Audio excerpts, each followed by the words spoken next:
I'm actually appalled by how unathletic Derek Carr is. He looks less athletic than Drew Brees. Now, Drew Brees is the greatest athlete of all time, so maybe that's not saying much. But I'm so. I thought Derek Carr had better movement than that. He looks like he has cement in his cleats, and his pocket presence sucks. And I'm like, I have to keep watching Derek Carr do these dumbass fadeaway throws because either he just gets so panicked and terrified in the pocket, even though no one's around him, or he just does that because he just can't move out the way. And he doesn't do any escape moves. It's hard to Well, watch. he's It also, just is. I don't think he's a very smart player. Like, I don't think he has a good football IQ. So they've talked about this multiple broadcasts this season. What Kubiak has done for Derek Carr is asked him to do less. Yes, the Saints offense was very convoluted with Pete Carmichael because it's just the amalgamation of the Sean Payton, Drew Brees offense, just always adding stuff because they were able to do that. But they've keep talking about they're asking Derek Carr to do less. They've simplified the playbook. That's fair. That's needed. But they're talking about now. They're not asking him to go shift the line, go ID stuff. They're just telling him go out there, play fast, go snap the ball, and go play. Well, that's great, but especially now that Eric McCoy's gone, who's your center who would make all those calls. I mean, so what are you doing then? If are you just having a backup lineman be responsible for doing all this because your quarterback's not capable of it? This that leads me into one of my biggest issues, probably the biggest issue I have with Derek Carr, and that is as a QB, a decade in as a starter, there is zero excuse for you to have offenses be simplified. Look at Andy Dalton and Joe Flacco. They come in to new programs and just make the team better. But that's just because they've been in the league for so long. They've seen a lot of things. Their experience is what is making them good. So you would think we should have the same effect for Derek Carr. But I always say this about Derek Carr. The reason why Derek Carr will never be a good quarterback, to me, in my eyes, is because if I have to have everything go right for you to be good, then you're just not good. If we have to have all the starters on the O line, if Eric McCoy has to be there, if you if you can't let me rephrase this. If you have to have Eric McCoy and you have to have the entire starting O line, if you have to have at least 3.5, 4 seconds to throw the ball, then you're not a good quarterback. If you can't adjust, because I've seen right now, right? I don't think I've seen Derek Carr this year have a successful 2 minute drive, like an actual 2 minute drive, 2 minute warning and under drive. I just don't think I haven't. I don't think I've seen it. And then yes, the O line is bad, but the quarterback play got significantly worse. I understand, like I said, I understand the O line. A lot of people went down. I get it, but you're a 10-year starter in the NFL at QB. And then you're telling me if a blitz comes, you look just as panicked as a damn rookie. I mean, Patrick Mahomes, we send a blitz, he don't even move. He doesn't even flinch. Now, yeah, you can argue, oh, that's because he trusts his own line a lot more. Sure, I can see Derek Carr being terrified behind his own line. I can. I'll be terrified too. But I'm not. I'm also not a 10-year starter in the NFL at quarterback. Now, am I, Dave? Last time I checked. So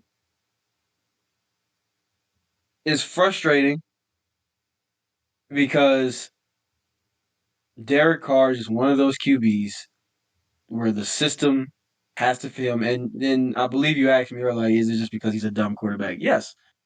Um, and I think you just said that he was a dumb quarterback. He's not particularly smart. Yeah, he's low football IQ. Low football IQ, because I mean, we're looking at the things that he does, and it just doesn't make sense. And I'm like, dude, like last week, why would you pump fake a guy he jumps in the air and you say, "Oh, well, I'm gonna go ahead and Mahomes this bitch. I'm gonna throw this sideways," but you end up just throwing it into his arm. Bounces the ball up 25 feet in the air and just hangs there. All right, this is a pick six now. So like he just does shit like that. It doesn't make sense. Or the whole he just the fadeaway throws, they don't make any sense. Set your damn feet, man. Set your feet. Stand in there. Put me a pot. You can't move anyway. What are you doing? Just stand, just stay strong in there. And You know, Brady had a point when he said the quarterbacks suck and that he could probably come back and still be better than 95% of them. And I believe him because this is and it's when he frustrating first too said because that, I was like, all right, this is just Brady just talking like this. It's like, yeah, I mean, you didn't even look that great in your last year, but no.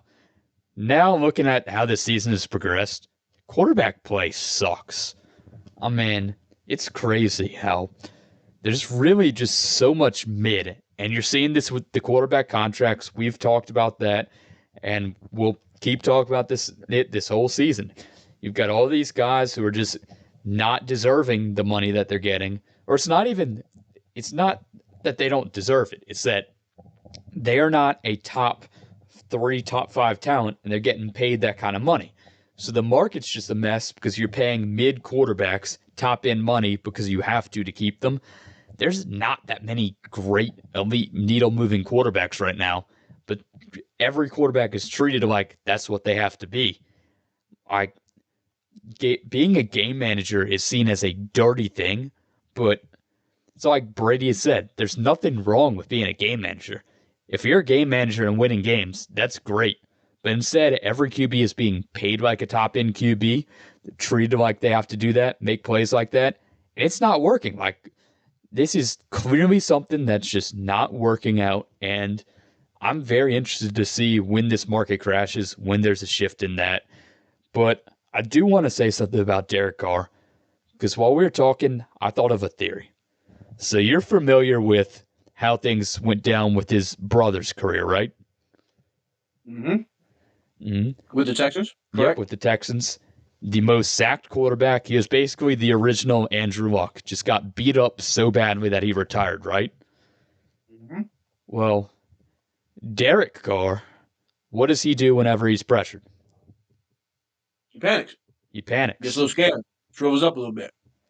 I wonder if he's got some mental thing after watching his brother's career where he's scared of that happening to him. You know,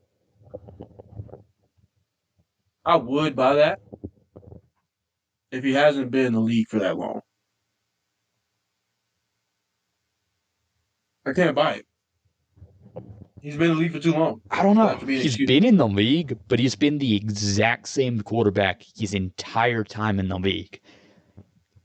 And it's weird because he's got enough raw talent in him that he obviously can stick around the league, be a top half to like middle tier quarterback. Like, let's say he's like the 16th best quarterback in the league or better,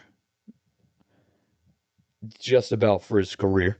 I'm He's like definitively mid, but good enough that he sticks around with the team, able to, when he's getting replaced by one team, go get signed by another team and have demand for him. But at the same time, nothing about his career has developed. He is the same quarterback he was as a rookie, same panicking under pressure, same just not really being a cerebral quarterback. And a lot of it is that he's not a cerebral quarterback, but the panicking thing, you would think that after being in the league this long, unless it's really something like either he's just a terrible quarterback, but then he'd be out of the league. I wonder if there is really just something psychological that he never shook, that he doesn't want that to happen. So the second he sees pressure, he just bails it out so he doesn't get beat up. And then it's probably especially got reinforced last year when he was just getting beat up like crazy. You know, I had something, man. I had a theory, a thought, but I lost it. Let me think on it a little bit. I think I can still bring this back. But I think it was along the lines of ah, uh huh. I want to bring up Sam Darnold. Because I believe Sam Darnold was kind of in a place like Derek Carr, where I mean, we literally had the guy give us one of the best quotes in NFL history. I was seeing ghosts out there. The guy was shook. He was spooked. He's panicking under any type of duress. He's throwing the ball all willy nilly, is sailing everywhere. He's in his head. That's what we call in the D line industry. We're in the quarterback's head. He is feeling pressure that's not there. Hence the ghost. But he got over that. And it's not like he went to, because he was with the Jets when he said that. It ain't like he went to a better team. He went to the Panthers. Now, if there's any team you should go and see ghosts on, it's the Panthers. But it seems like he's gotten over that. And he hasn't been in the league anywhere near as long as Derek Carr has. And he's only 27. So what clicked for him? Now, obviously, you could say it's coaching, whatever. But what else clicked for him to where he got over that? To where, okay, yeah, and this goes with the mentality of like Drew Brees and Peyton Manning and uh, Tom Brady. I remember all of them at one point said a quote along the lines of, "You're gonna get hit anyway. Make the throw." And Peyton Manning, every time he throws the ball, you see him roll his shoulder to prepare to take the hit because it mitigates damage. So these guys were experts at doing that too. But for Darnold, you see him in a situation where he looks comfortable in the pocket. Look, I'm gonna bring this to baseball. He has command on the pitch, on the mound. Derek Carr has no command. And I want to figure out what's it gonna take, if it ever happens, for him to learn and to get out of his own head in that regard, like Sam Darnold. Because Sam Darnold is a better quarterback than Derek Carr at this very moment. And I'll be Sam Darnold honest. is making $150 million. I'll be honest. I don't think that it ever happens with Derek Carr at this point, just because he is a veteran. He is old. He is a lot older than Sam Darnold is right now while he's having his breakout. I'm gonna go back to Sam Darnold for a second because it's the exact point that I told you earlier. I told you before this season, put a quarterback in a good situation and good things will happen. Almost all the time, if you put a quarterback in a good situation, you're going to get good results from it. Conversely, if you put a quarterback in a bad situation, especially a young quarterback, they're going to have an almost impossible time overcoming that. Sam Darnold, like you said, he looked like he was a terrible quarterback. He looked like he was just an absolute bust. He was a waste of a pick for the Jets and was never going to do anything. Well, then he goes and he's put in a great situation right now with a good team around him. He's got weapons around him, and he's got a coach that really knows how to use him well and is able to integrate him into his offensive vision. Look at how they're clicking. And even, like, not every game's going to be perfect. He had a bad game in this past game, but they have a great defense, and they were able to overcome a bad performance by their offense to go win. But putting a quarterback in a good situation, as obvious as it sounds, will have great results. And that's something that I don't get how more teams don't understand when they go draft these rookie quarterbacks. Because, yes, you need a quarterback, but if you're the Panthers and your organization's in a huge mess, and then you go trade away your number one receiver and you trade away a first-round pick and you trade away all this capital to go get a quarterback, Bryce Young, I don't think is a very good quarterback in general. Because, I mean, he just doesn't look like a good quarterback out there with the throws he misses, with how he panics in the pocket. But what did you expect was going to happen when you have a rookie quarterback coming in with no weapons, with a bad O-line, just terrible situation? Of course he's going to Bad suck. coaching. Very bad coaching. Terrible coaching. Yes, he might. I don't see him being good, but who knows? Maybe he'll be Sam Darnold somewhere else. But either way, you want to put your quarterback in a good situation. Now, going back to Derek Carr, he comes into the Saints. It's a bad situation. Pete Carmichael, I mean, we all know how terrible of an offensive coordinator he was. So you come into the first 2 weeks of this season, you have us all having hope. And you're thinking, all right, this team might actually be good. We fire Pete Carmichael, we bring in Kubiak, and this is a team that might actually be really good. I mean, look what happens when you have a real offensive coordinator. Well, now here you go. We get those 2 wins, but then the wheels start to come off, and you start to see a lot of things are exposed. You see Derek Carr, not that great of a quarterback, and he is a quarterback that needs to be in the perfect situation, like you said. The second there's pressure, he panics, he throws an interception, he bails the ball out, he wastes the play, he ruins it. The offensive line, it's a mess. It's basically the exact same O line as last year. We bring in a rookie left tackle, we lose our veteran right tackle. And that is the only changes that are made. And then Eric McCoy goes down, and you're now missing him. Other than that, it's about the exact same team on the line, and the O line was terrible last year. Receiving core, exact same receiving core. You have Rashid Shaheed, who is a great player. He is an explosive player, but he's a Xavier Worthy out there. You see how the Chiefs are using Worthy. Even with Rashee Rice down, even with the lack of receivers that they have, he's still not getting tons of target volume because they know what his role is. They know we're going to make explosive plays with him, whether it's down the field or getting him moving horizontally into space. We're going to get explosive plays to him, and that's his role.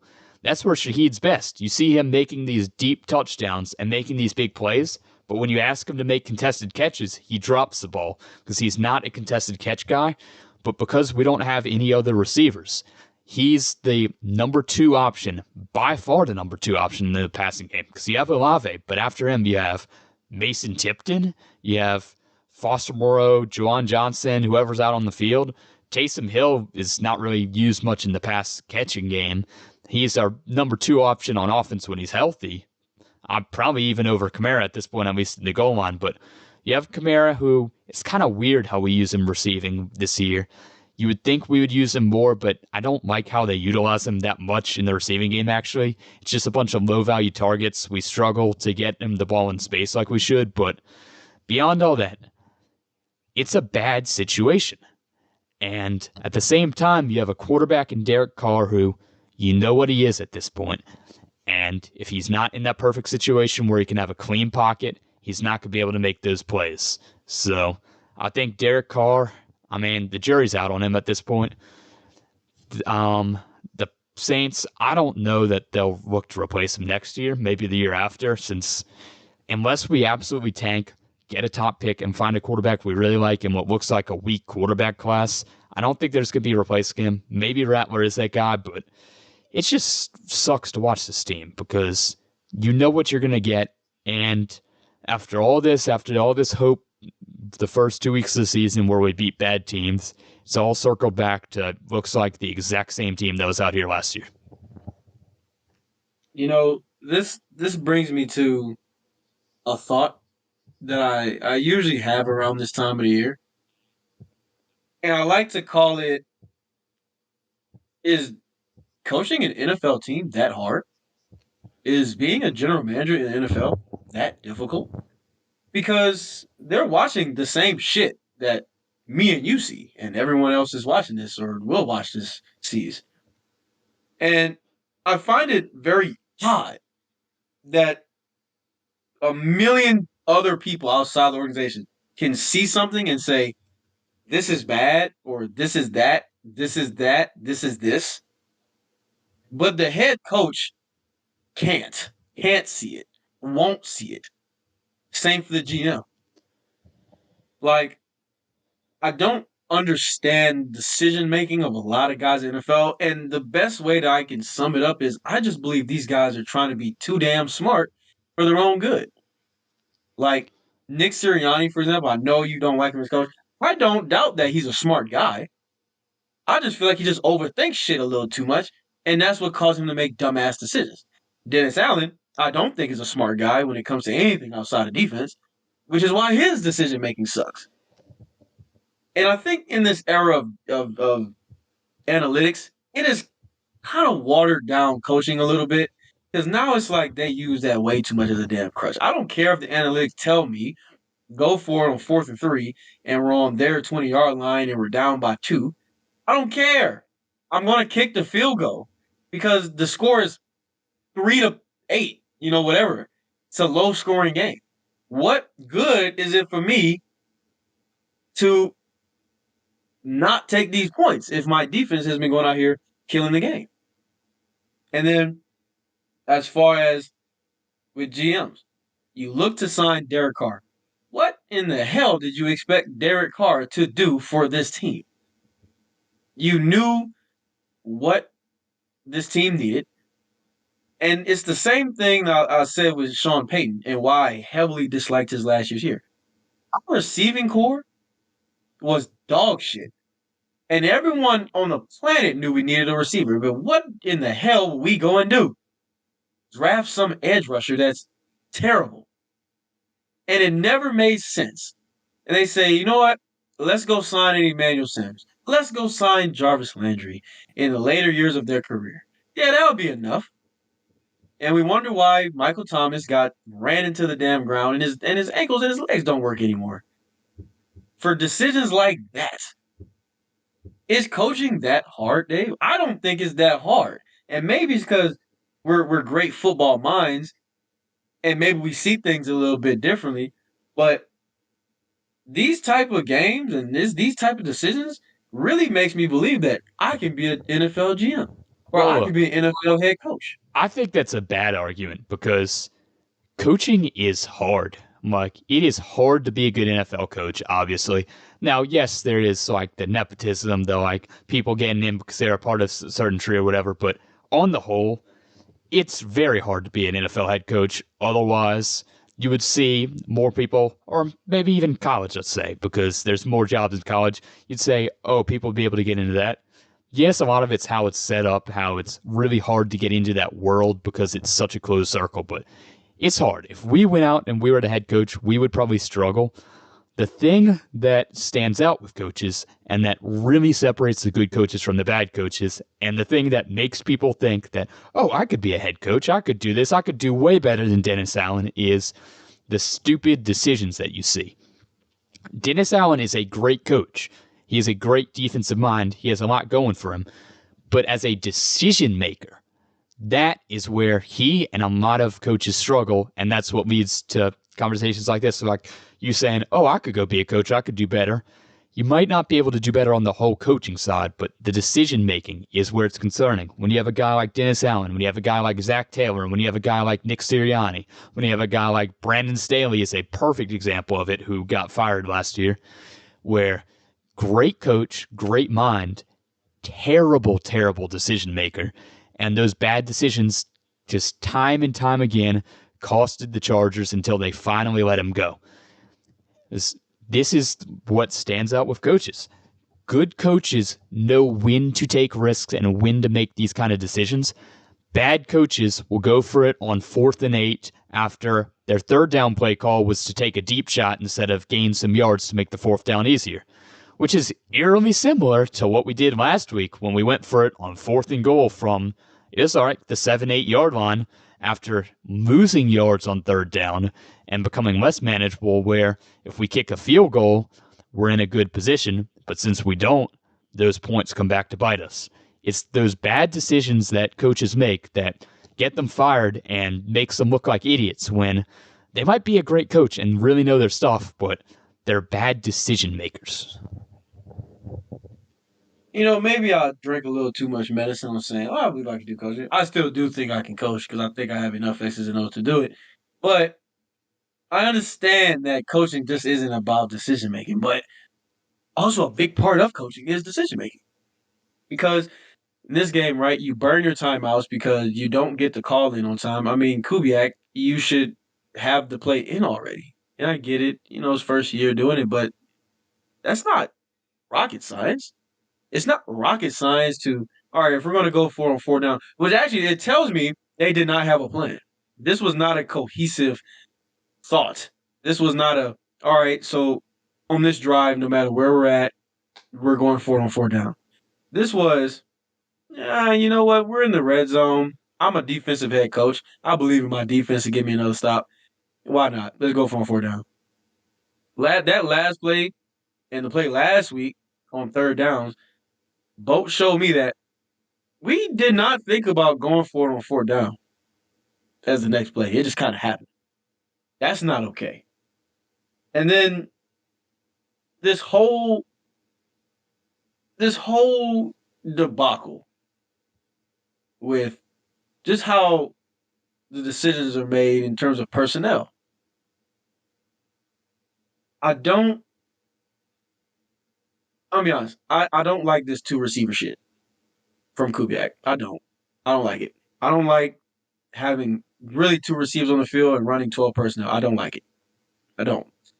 Maybe just because I like seeing, 3, 4 receivers out there. I don't know. I think that's just fun. But you're telling me from a personnel standpoint, as a GM, as a coach, you have seen years of film on Juwan Johnson and Foster Moreau, and you say, yeah, these are the two tight ends I want on the field. You look at Chris Olave and you look at Mason Tipton, and you say, I want Mason Tipton to have more targets. I don't. I don't. Jamal Williams is running back kickoffs for God's sake. I mean, I don't. I don't understand.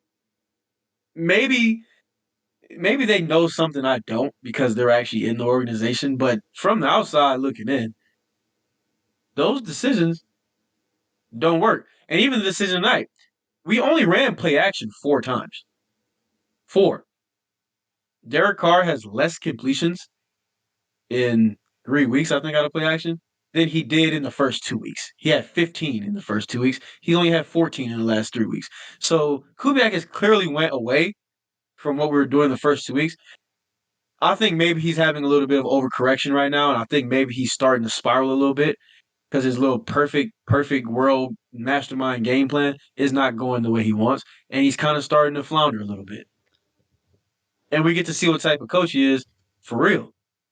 And we talked about it a couple weeks ago. Around week 5, 6, 7, 8, you are who you are to some extent.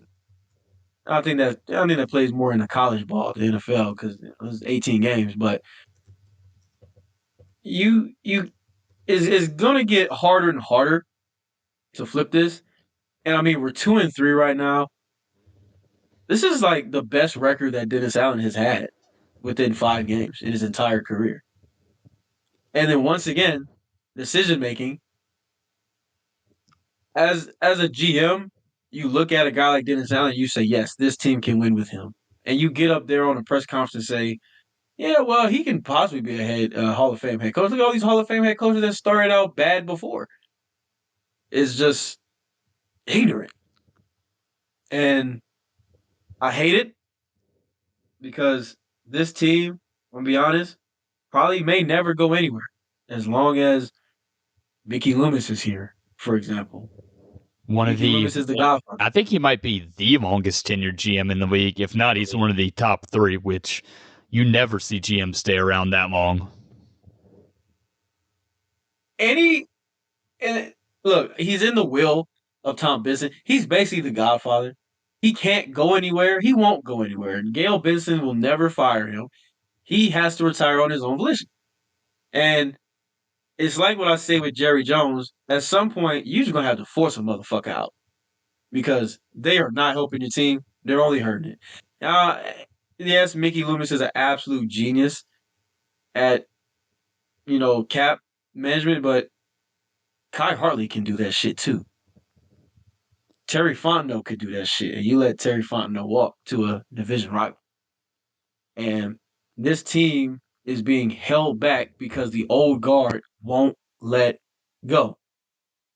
That's the And thing. until that happens, you're going to get the same result every senior. Because why in the hell does the receiving core looks the fucking same with different names as it's been since 2017? You got one guy that's really good or two guys that's really good, and the rest of them are undrafted or just random names. It's the Why? same old Saints. It's the same. Why do you go? and draft the same prototype at DN when they have not worked? Why do you draft O linemen and they don't work? Why are you still drafting for Raz when you haven't been hitting that much? Honestly, I mean, that draft class with Nick Saldivari and Isaiah Foskey and Brian Rizzi, that shit looks like a damn disaster. That is awful. And Mickey Loomis, he's had too many draft classes recently where you look at it like this is a fucking disaster. Well, I'll take this And back even further. Before he had that incredible 2017 draft class that he hit it out of the park, before that, people didn't like him as a GM. Because every year we would miss on a draft class, we'd go pick some bust. Just our first round pick, almost every year you could pencil it in as either being a bust or being traded away to go make some other move. And he hits that 2017, and credit to him, he did a great job there. He did a great job building the team in that short span. But after that, it became the same thing again. We have a great draft class. We do all that, but what else? We make a few good draft picks here or there, but other than that, we don't really make any good additions. We go get Derek Carr, which I think was an interesting addition at the time. I thought, well, I liked the thinking behind it. We were a team that just barely missed the playoffs with Andy Dalton as our quarterback. So we were thinking, hey, if we go get a bona fide starting quarterback, we can be a better team. So that's fair. It didn't work out, though. You probably brought in the wrong guy if you go look at his profile and what he is as a quarterback. I think it sucks that Jameis got injured by Devin White because maybe he could have done something here. But either way, I get it. We were going all in to win with Drew Brees, and we really should have won at least one more ring with him. Whether it's the year we lose to the Vikings, whether it's the year we get the no call on the PI, or whether it's the year that, the Jared Cook fumble and all that, I think we had a really good team that year. That's just 1 year too late for Drew because by the end of the season, his arm was barely hanging on. And that just sucked to see because that was a team that easily could have won the Super Bowl if Drew Brees was a year or two younger. But it's just always frustrating seeing the same thing out of this team year in and year out. And, one thing that I was really thinking of while watching this game, you know what this team really needs? Michael Thomas. oh We need a no. Michael Thomas receiver who gets open over the middle, is able to be open in the short to intermediate routes, and move the chains for you. So, But Michael see, Thomas. once again, that's decision making because in my brain, I still didn't see a reason to get rid of Michael Thomas. Maybe just I, because I'm a I, Michael I, Thomas I do see a apologist. reason to get rid of him just because we're paying him a lot of money to not play. But the problem that I have is not that we got rid of Michael Thomas. The problem is we need a We Michael didn't Thomas type replace player. Michael We Thomas. get rid of Michael Thomas. We don't replace Michael Thomas. If you're going to have that profile player be one of the main parts of your offense, that was a staple, having a player like that who can get open on those short to intermediate routes, who can run those slants, who can run those in breakers, who can, over the middle of the field, get open and go win those catches. It's great that we had him. When we replaced him, that's fine. Go replace a guy that's oft injured, that's not playing free, that's being paid, but replace him. Don't just get rid of him and do nothing. Don't just sit on your hands like we constantly do. It's just the same thing with the Saints. It's like we don't have a backup plan. We don't have anything. We just draft the same type of edge rushers. We just bring in the same, every draft, it's the same. We go get an edge rusher or an O lineman round one, and they're the exact same profile every single time. We don't replace the receivers that we lose. Like, you make all of these moves, but it's just all the same, and you promote guys from within. You hire Dennis Allen to be your head coach. You keep Pete Carmichael as your offensive coordinator.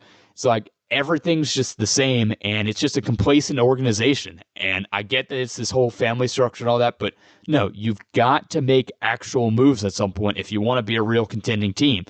The window's closing now as all these players get older. And yes, this is a team that can get better when it gets healthy. there is some potential when Eric McCoy is healthy, when Demario Davis is healthy, when Pete Werner is healthy and not getting hurt in a Friday walkthrough, which, I mean, what are we doing in our Friday walkthroughs that we're having injuries like that in? But, I mean, this is just a team that, yes, there's potential there, but that potential is there if you make moves.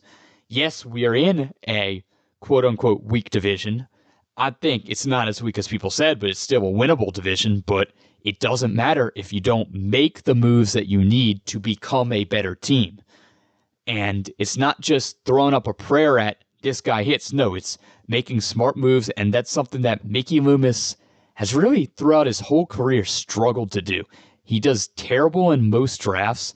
He had that one successful draft, but otherwise, it's just kind of all the same every single year. And it's just so frustrating. It's even more frustrating because I always tell people this in regards to Mickey, because I feel like a lot of people don't give Mickey Loomis the hate that he needs, the hate that he deserves, the hate that he has earned. I respect what he's done for the organization. He got us a ring. Great. Fantastic. That shit was 15 plus years ago. That's not going to cut it anymore. And like I said, the old guard won't let go. And I said, even when Drew Brees retired, we have to let him retire. Everything, everything about it. We can't try to find another Drew Brees. We can't, like Jake Henry, we're sitting here, ooh, or Ian Book, ooh, short quarterback, played in college for a little bit, winning guy. Oh, look, he good under center, play action. Whoa, what's the mind y'all of? Hell, Ian Book had a damn scar on his cheek. So, like, and he sucked. He sucked ass. And then even when you look at the other quarterbacks that we draft, how the hell am I supposed to have faith that we can even draft? I mean, it's been since 1971 since we've drafted a quarterback in the first round. That is insane. Unbelievable. And it's like you said, we don't ever have a backup plan. We never had a plan for Drew Brees leaving. If we did, you take Lamar Jackson. Let's be honest. But you don't. You believe that the win now move was to draft Marcus Davenport. Incorrect decision. And hindsight's 2020 though. And all these decisions from Mickey Loomis, if this was any other organization, he would have been fired 5, 6 years ago. But over here, it's like you said, this family structure, it's a bullshit way to go about building a team. And it's a way that makes you lose. Because at the end of the day, yeah, I guess a family, but fuck the family. This is a business too. We're in the business of winning games. And you're not winning games. What you're doing is you're putting the team in eternal purgatory because you keep on getting the same players. How is this receiving core right now? For example, I keep bringing up the receiving core as an example, but how is this receiving core different right now than when we had Michael Thomas, Emmanuel Sanders, Tommy Lee Lewis? How is it different than when we had? Well, I can tell you how it's a lot different when we had Marquez Callaway, uh, Kenny Stills, Kevin White. I mean, that right there, I always say with the Saints, people should be fired if any one of your position groups get that fucking bad. That is gross negligence. That means that you did not do your job in building this team. If you allow a position group to get so bad, that is like not cutting your front lawn and the grass turns into vines and is wrapping the fucking house in the front. And now the house is starting to be disheveled because you didn't cut the grass in the front yard. How in the hell do you even think to say, you know what, having Lil Jordan Humphrey, Marquez Callaway, Tommy Lee Lewis, Kevin White, and Kenny Stills, this is exactly the type of offense. This is exactly the receiving core that can win some games. So how is these decisions these receiving core is different than what we have now. Chris Olave, Rashid Shaheed, Mason Tipton, Bud Means. No more A.T. Perry. You cut him. Wasted draft pick. Hell of a draft pick. There you go. Another waste. Um, how's it any different? It's not. And I just hate it. It's like you said, it's complacency. And the fact that Gail Benson, she got her head so far up her ass. Just happy to be here. Haha. Ooh, I own the team. Great. Huh. Like, do something. Make some ultimatums. I mean, I think the And I problem feel with like her is I don't everyone's know too that safe, man. I don't think she's ever going to be the one to make a move because look, you've got guys like Mickey Loomis. He's a great guy that's loved by everyone there. He's been there forever. It's time to move on from him just because it's just look, nothing against him personally. Yes, the whole family thing, but no. Like, if things haven't been working and you've been around there forever, it's time to freshen up the ideas, freshen up the vision, try something different because what you're doing now isn't working. The problem with Gail is she's kind of in a position where he was there before her. A lot of these other staff members, they've all been there before her. She's not really like she's no Jerry Jones, which I mean that's a good thing because you don't want a Jerry Jones, but she's not someone who's super plugged into the sports side of it where she's going to be making those kind of decisions. She's being advised by the people who are already there, and that's why everything is staying the exact same because those people are saying this is how we do it, this is how we operate. But they're at the same time the problem because how we've been operating isn't working and needs to change. So I just it's just so frustrating seeing this, and I don't know how it's going to change. I mean, if we have I think really the only way is if it turns into a disaster season, because all these seasons that the Saints always have, where they just barely miss the playoffs, where they're close, where they are almost they're on the cusp, they're going to make it if we just improve a little bit. Some things go our way the next year. Well, no, we've now had 3 years in a row of that. Something's got to change. And hey, maybe we'll turn things around this season. Maybe we'll figure something out. There's still a lot of time in the season, but it's like we always say when you steal those wins early, you put yourself in a position. But when you lose games like this, we started off 2-0, that's great. But now, losing the next 3 games, you're a team that's trending down, that's now falling behind in your division. You need to get those wins soon because otherwise you get to late in the season, you might go on a run, but it's too little too late. It's the same thing the Bengals are running into, same thing that you run into every year when you lose games, whether it's the Eagles game, the Falcons game that were winnable games, whether it's the Packers game last year where we had the game won and then just somehow decide, you know what, we don't want to win this game. You've got to win these kind of games, and if you don't, like something has to be done to go spark this team. And I think there's a lot of potential. I do think I agree with what you're saying about Kubiak. I think he is over adjusting a little bit, but you can really see the holes in his offense already. He can be a great offensive coordinator, but he's like an extreme version of the Shanahan offense. The whole entire scheme is predicated around the run game. We lead the league, highest run rate in the league. The Saints run the ball more than any other team, but they're not having much success the past 3 weeks. A lot of that's due to having a beat-up offensive line that wasn't a very good offensive line in the first place. But if the run game's not working, where's the adjustment? Where's the quick passing game? Where's getting the ball out into space and letting playmakers make plays? Really, the whole offense is either we run the ball or we take a deep shot to Shaheed, and that's all there really is. There's nothing in between, nothing intermediate, and that's really the big hole. Yes, receiving core is a big issue. And it's like you said, we're running these 12 personnels with Foster Morrow and Juwan Johnson both seeing the field at the same time. But the problem is, who do you roll out at receiver?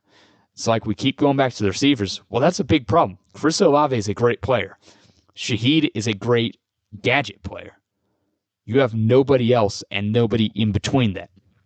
So if you want to line up your 3 wide receiver sets, what are you going to do? You're going to have Olave, Shaheed, and Tipton on the field.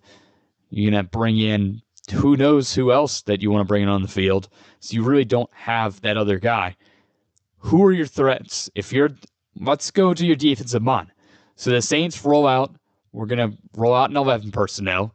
We're going to have Olave, Shaheed, Mason Tipton, and Foster Moreau because they seem like they want him to be the number one tight end for some reason.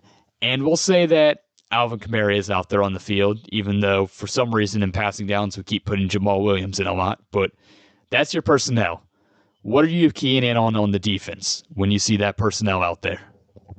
Oh, that's pretty easy. Well, I'm gonna have a safety up top because I do expect the deep ball with Shaheed. I do. Now knowing what I know about Olave, he's not going for the deep route. So my best corner's on him.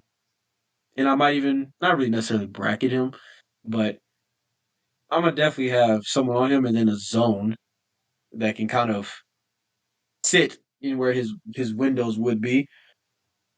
I'm not concerned about Foster Moreau. I'm definitely not concerned about Juwan Johnson. And as for Alvin Kamara, well, I don't really like a linebacker on him, depending on the route.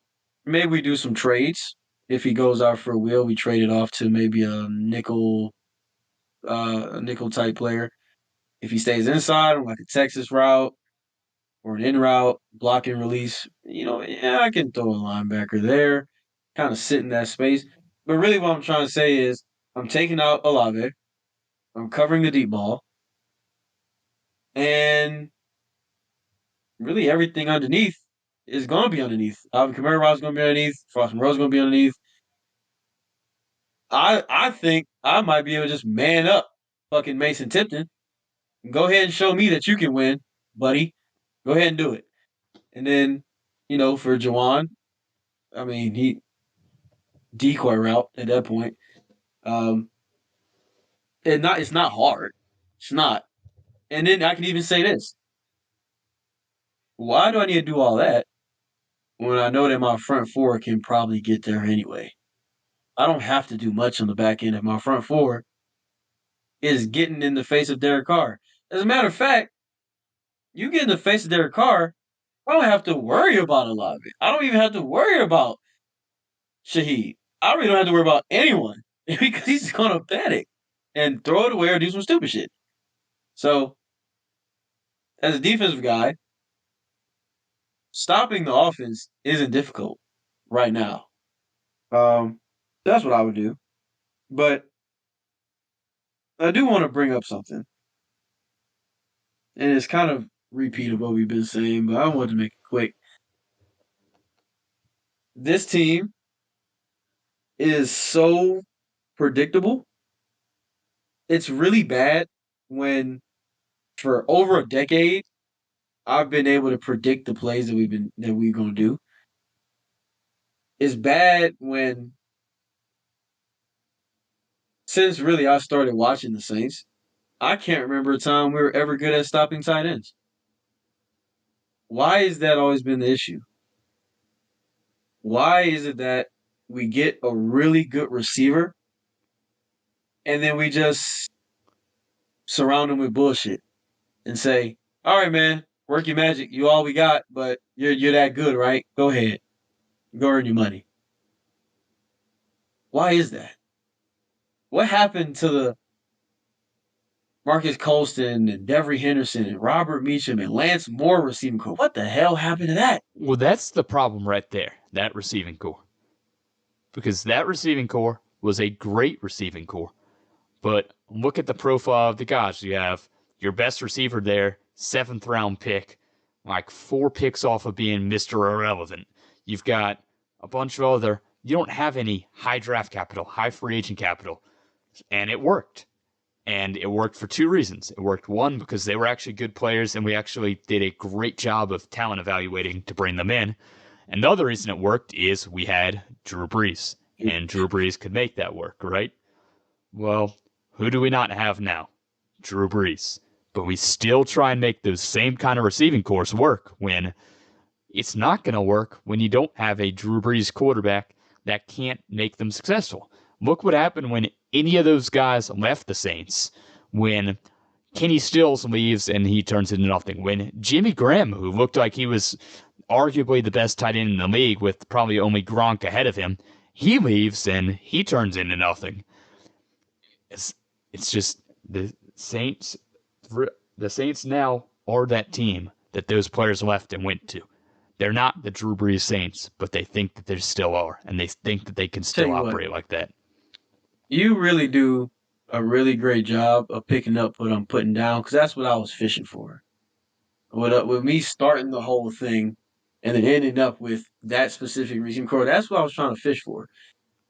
The fact that once again we keep doing the same thing and we keep believing we can get away with shit like this because we had Marcus Coulson, because we had, Mark Ingram, who was a top pick. So, right, we spent a top pick on a running back. Great. We do that with Alvin Kamara, basically. We believe, all right, you know what? We had Drew Brees, who was, I guess you can say, a big frigid signing, but I mean, people were not, he had the injury with his shoulder. People were thinking, oh, he's not really going to play. Really, it was just outbidding the Dolphins. For Derek Carr or QB who people like, yeah, he's good, he's okay, but like, do we really want him? And all you had to do was outbid one team. So kind of a similar situation. We I like to think about the Saints as the couple that always shops in the value bin or shops at Goodwill. Most times it's gonna be nothing but junk. But sometimes you might find some crazy ass shit that's worth a lot of money and all you spent on it was like $5. But how often does that happen? And that's the way that this team operates. They keep operating with this idea. Like I said, once you get the old guard out of here, that gets out of that mindset, yo, stop with you know what? We can have one guy receiver, and then let's just go ahead and evaluate lower end talent. Because let's look at the receiving core, right? Cedric Wilson. He's not really a journeyman, but he's a wide receiver 3 at best on really any other team. He Mason was the Tipton. receiver that was let go by his previous two Yes, the teams. receiver that was let go. You got Cedric. Not so you have Mason Tipton, undrafted free agent out of Yale. Yale. Yale. Smart guy. Smart guy. Ryan Fitzpatrick, I guess. But Yale. Who who the hell do you know that came out of Yale and was good at football? Okay. You got Bub Means. I ain't gonna put no disrespect on Bub because I was my teammate at Tech. But you spent a 5th round pick on him. Okay. You had A.T. Perry, who was, I believe, a 6th or 7th round guy. Maybe I'm tripping. Was he 5th, 6th, 7th? Either way, late round guy. Doesn't work out. He was supposed to be your Michael Thomas. Well, he sure as hell looking like his Michael Thomas too. He's off the team. You have Rashid Shaheed, undrafted free agent out of Weber State, Yes. right? Yes, And he hit, to be fair. and he did hit. And then Chris Olave, who is from the Ohio State University, uh, that's your guy. So I mean, in what world on paper, as a personnel maker, as a team builder, do you look at that and say, hmm, yes, this is a winning core. And it's the value bin, man. And the value bin has gotten us clipped so many times where we get no production. Because, like, look at, for example, Tommy Lee Lewis in the no call game. Why in the fuck is Tommy Lee Lewis, of all people, even on the field? Because Tommy Lee Lewis is your wide receiver 3. Hell, probably even your wide receiver 2. Imagine if any other receiver that was worth anything was on that field. Maybe they give us a call. And then you look at the D line. Look at our D tackle room. It's full of a bunch of guys who are second stringers or just lower tier defensive linemen on their former teams. Shout out to Bink though, he's the GOAT. So I ain't talking about him. And then your corners, that is the one thing that I will give this coaching staff. They can find some fucking DBs. I'm perfectly fine with the DBs. I'm outside with Debo and his DPIs. A DPI, that's his name. Paulson, a DPI. Might as well be his new name. I'm coining it, y'all. But the value bin, man, I'm tired of shopping in the value bin. I'm tired of trying to find diamonds in the rough. I'll just go fucking get a diamond. Instead of trying to find a diamond in the local creek, go find a diamond in the diamond mine. You know what I mean? Like, that's where diamonds are. Go evaluate these players in places that have good players. I'll give them credit. You found one and shit. We're always going to find a couple guys because that's what we love to do. But like, it's just a weird way of going about it. And then we like to draft guys who have injury issues because no one else is going to. And hey, we think our illustrious medical staff, the illustrious medical staff of the New Orleans Saints, because the New Orleans Saints medical staff is famous for never having any injuries, right? Never. So never. So yeah, we can fix them. We can handle that. Yeah, we can deal with whatever. I mean, we sat here. The Saints gaslit us into not drafting Tajay Spears because they say he has no damn ACLs. But Kendre Miller, with a fucking what pulled hammy, has been out since fucking July. I mean, it's amazing to me just how the way we operate. And then of course, oh good God, I ain't even gonna bring up when we had Jarvis Bird on the fucking team, Kobe Fleener, because I bring those names up because when we shop in the value bin, we always say, you know what? Nope, we're not gonna shop in the value bin no more. We're gonna go out, we're gonna try to spend some money somewhere. But instead, we go to a dealership and we end up buying a lemon of a car Buying Brandon Browner. because like Brandon Browner, Jarvis Bird, and Kobe Fleener, guys who we paid big money for and hadn't done shit. And it's always another thing with our decision making too, with who to let go and who to not. We chose Trey Hendrickson. We chose to let Trey Hendrickson go over paying him. Paying him would have been the right move. We chose to let Marcus Williams go. You know what? Marcus Williams is ranked 75 out of 75 on PFF right now for safety, so maybe that worked out. But you let Mark Ingram go for a little bit. I think Mark Ingram could have gave us about another 1 or 2 years and be perfectly fine. Well, running back struggled a little bit after that. Um, you decide to not go get another receiver next to Michael Thomas.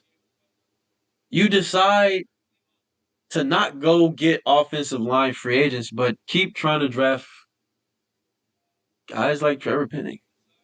You say, you know what? Yeah, we didn't pay Trey Henderson, but don't worry, we can replace Trey Henderson. We can just draft Marcus Davenport. We can just draft Peyton Turner. Guys from smaller, I wouldn't say smaller schools, but I mean, UTSA is a G5, so sure. Fun fact, everybody, I actually did play against Marcus Davenport. That's kind of showing my age a little bit, ain't it? I did play against Marcus Davenport. I seen him play personally in Joe Ias Stadium in Ruston, Louisiana. And not one time did watching that guy did I say, yes, yes, yes, the Saints will spend 2 first-round picks on this guy. But that's what happened. Um, just a weird team, man. Just a weird team. I've been talking so long, but I'm gonna have to cut myself off. Just a weird team, man. That's what I'm gonna leave it at. Very weird team. Things have to change. The way of thinking has to change. The decision making has to change. Personnel that we evaluate has to change. Just the overall, just business operations have to change.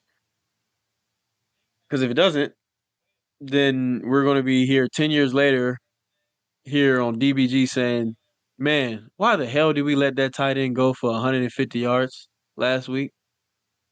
Why the hell did we go for it on fourth down? Why the hell is our wide receiver two an undrafted so and so from St. Mary's School of the Blind? You know, why is why is a running back who's a second string who probably runs a 4.8 now returning kicks? Things like that. Food for thought. Food for thought. It is, but I mean, we don't want to be like the Saints, so we're gonna stop just going over the same old stuff, and just keep going with it. But look, at the end of the day, I mean, this is the Saints, and so what do you expect? We are gonna wrap up all this Saints talk instead of keep yapping. But I think to close it, I want to draw back to that thought exercise that we did, where we went through the personnel and had your defensive mind think of how you defend it. And your big takeaway was, wow, that is really easy to defend. And I mean, yeah, that's really what it came down to. It was easy to defend, and there really wasn't that much to it at all. So it's just that's where the Saints are at. And I think there is room that they can improve, but they just need someone else to come. They need the O-line to get better, and yes, they need Carr to get better, but the most addressable thing that can be done is bring in a receiver. And I'm not saying it has to be Devontae Adams, but you need somebody that can move the chains because we don't have that. It's like you said, you have Chris Olave's going to do what he does, but you just take him away. Shaheed, he's pretty much just good for a deep shot. And if he doesn't go for a deep shot, then you trust your defense to cover him because he's not a contested catch guy. And then who else? You've got Foster Moreau / Juwan Johnson. That's going to be underneath. You take that away. Mason Tipton, who's your wide receiver 3, it seems like. Well, until he proves otherwise, just go man up on him. Just do whatever. You trust him to take him away. Then you have Alvin Kamara, who really has just been just kind of there for dump offs. And he's kind of out on a lot of these third downs, it seems like, because they want to bring in Jamal Williams to help pass protect because they don't trust our O-line's ability to pick up pressure. And if you get pressure, Derek Carr will fold. So it's predictable. It's like we were talking about with the Jets earlier, where they're very predictable. You know how you can beat the Saints offense, and they need to find a way to adjust to that. And I think part of that is they need to bring in, just like the Bills, they need to bring in another receiver and change up that personnel. But I think that's enough Saints talk for now.